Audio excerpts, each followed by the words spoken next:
जय श्री कृष्ण। भगवद गीता का पहला अध्याय, श्लोक नंबर 21 और 22। सेनयोराभ्यो मर्देन रथा उत्थाप्यो मेष्यते ये यावदेतानि त्रिरक्षे से योद्धा कामा मानव स्थितान कर्मया सहया युद्धव्याम शिवनरण समुद्र में। इसका हिंदी अर्थ है, हे अच्छे दोनों सेनाओं मध्य में मेरे रथ को खड़ा कीजिए जब तक मैं खड़े हुए इन युद्ध की इच्छा वालों को देख न लूं। इस युद्ध रूप में उद्योग में मुझे किन किन के साथ युद्ध करना योग्य है। इसका हिंदी अर्थ है दोनों श्लोकों का।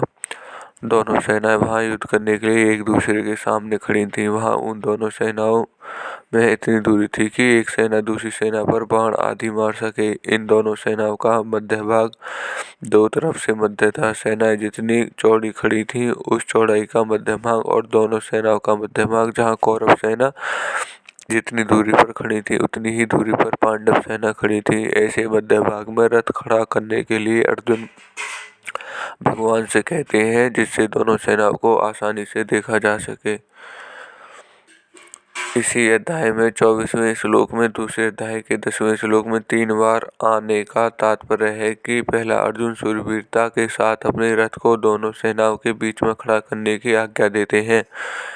फिर भगवान दोनों सेनाओं के बीच में रथ को खड़ा करके कुरुवंशों को देखने के लिए कहते हैं और अंत में दोनों सेनाओं के बीच में ही विषाद मग्न अर्जुन को गीता उपदेश देते हैं। इस प्रकार पहले अर्जुन में शूरवीरता थी, बीच में कुटुंबियों ने देखने के मोह के कारण उनके युद्ध से उपरीत हो गए। अंत में उनको भगवान से गीता का महान उपदेश प्राप्त हुआ, जिससे उनका मोह दूर हो गया।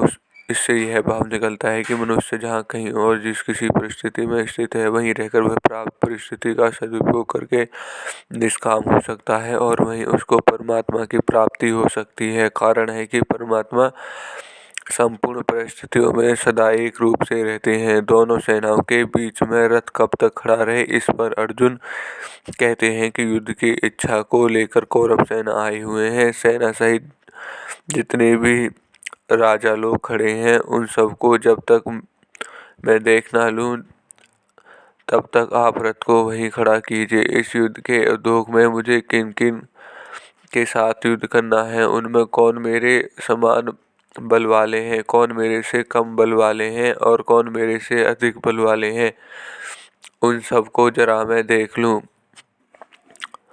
यहाँ योद्धा कामन पद से अर्जुन कह रहे हैं कि हमने तो संधि की बात ही सोची थी, पर उन्होंने संधि की बात स्वीकार नहीं की क्योंकि उनके मन में युद्ध करने वाली ज्यादा इच्छा है। अतः उनको मैं देख लूं कि कितने बल को लेकर वो युद्ध करने की इच्छा रखते हैं। ये दोनों श्लोक का हिंदी अर्थ और व्याख्या यहीं समाप्त होते हैं। धन्यवाद।